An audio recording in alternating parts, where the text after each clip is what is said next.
দোলের দিন সময়সূচিতে পরিবর্তন করল কলকাতা মেট্রো রেল।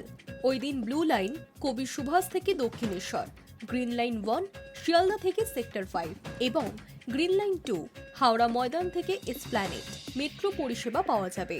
যদিও অন্যদিন যে সময় মেট্রো পরিষেবা শুরু হয়, দোলের দিন দেরিতে শুরু হবে। বিবৃতিতে এমনটাই জানালেন মেট্রো রেল কর্তৃপক্ষ। আগামী 14ই মার্চ অর্থাৎ শুক্রবার রাজ্যে পালিত হবে দোলযাত্রা উৎসব। সেই উপলক্ষে মেট্রো সূচিতে পরিবর্তন করা হচ্ছে। মেট্রো কর্তৃপক্ষ জানিয়েছেন, ওই দিন কলকাতা মেট্রোর উত্তর দক্ষিণ শাখায় প্রথম মেট্রো ছাড়বে দুপুর 2:30 নাগাদ। দক্ষিণেশ্বর, নোয়াপাড়া এবং কবি সুভাষ স্টেশন থেকে শুক্রবার প্রথম মেট্রো পাওয়া যাবে ওই সময়। প্রথম মেট্রোর সময় বদলালেও শেষ মেট্রোর সময় বদলাচ্ছে না বলেই জানিয়েছেন কর্তৃপক্ষ।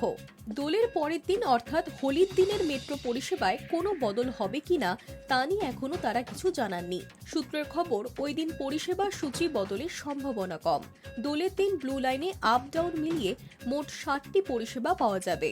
দোলের দিন শিয়ালদা থেকে সেক্টর 5 এর মধ্যে মেট্রো চলাচলের সূচিতেও বদল করা হয়েছে।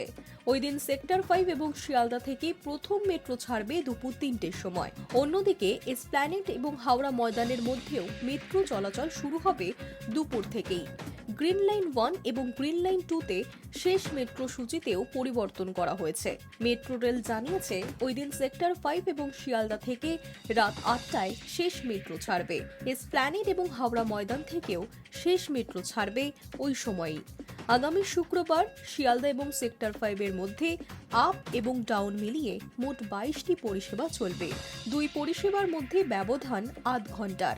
এসপ্ল্যানেড এবং হাওড়া ময়দানের মধ্যেও পরিষেবা কমানো হয়েছে। গ্রিন লাইন 2-তে ওই দিন 42টি পরিষেবা পাওয়া যাবে। অরেঞ্জ লাইন, কবি সুভাষ এবং রুবি এবং পার্পেল লাইনে জোকা, বিবাদীবাগ, দোলের দিন কোনো মেট্রো চলবে না। Hi news network.